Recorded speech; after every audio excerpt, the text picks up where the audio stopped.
sur les ondes de la radio CEF.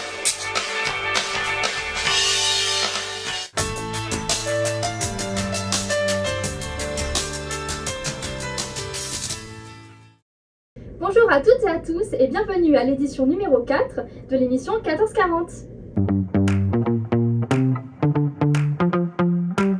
Marianne Touré, élève en 11e année à l'école boréale de Pontex, fait partie des 12 élèves de la 10e à la 12e année que le gouvernement provincial accueille cette année pour participer au conseil provincial de la jeunesse. Tout au long de l'année scolaire, 2023 et 2024, les élèves se réuniront pour développer des compétences en leadership, améliorer l'application des connaissances et des compétences en résolution de problèmes, ainsi que contribuer à la promotion et à la compréhension du changement dans le secteur de l'éducation. C'est une grande défenseur de la langue et de l'éducation en français. Étant francophone en milieu minoritaire, elle a la chance d'être bilingue et comme membre du Conseil jeunesse, elle veut porter plus haut et plus fort le dossier de l'éducation en français au Canada. Marianne Touré est la vice-présidente de la cité étudiante de son école. Ceci lui donne l'opportunité de développer son leadership. Elle organise des activités divertissantes et implique les élèves dans la vie scolaire. Parallèlement à ses études, elle est la trésorière du club 4H du district d'Aneroid en Saskatchewan. Ceci lui permet d'apprendre les rudiments de la gestion financière d'une structure communautaire qui est reconnue à travers tout le Canada.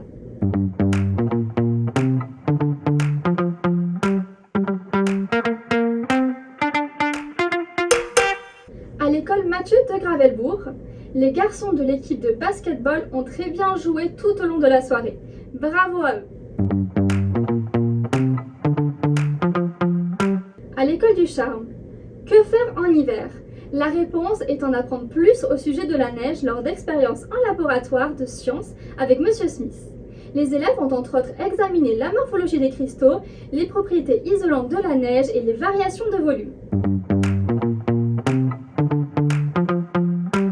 À l'école Monseigneur de Laval, pavillon élémentaire.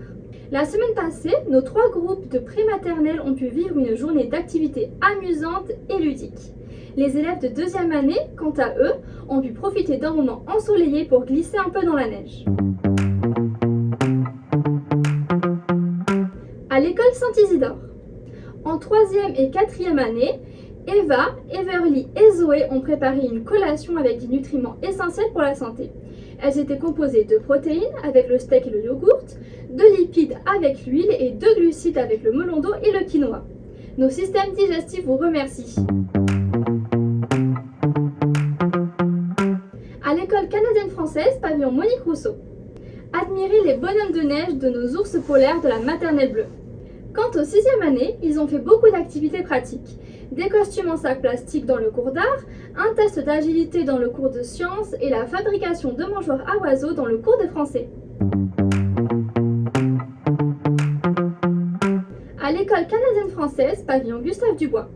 Les activités ont repris pour nos équipes sportives.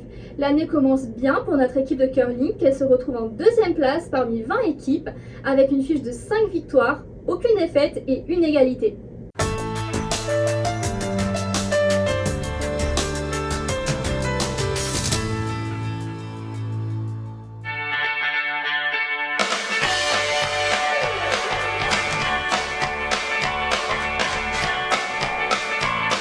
Ici Gabrielle Dufresne, bienvenue sur les ondes de la radio CEF.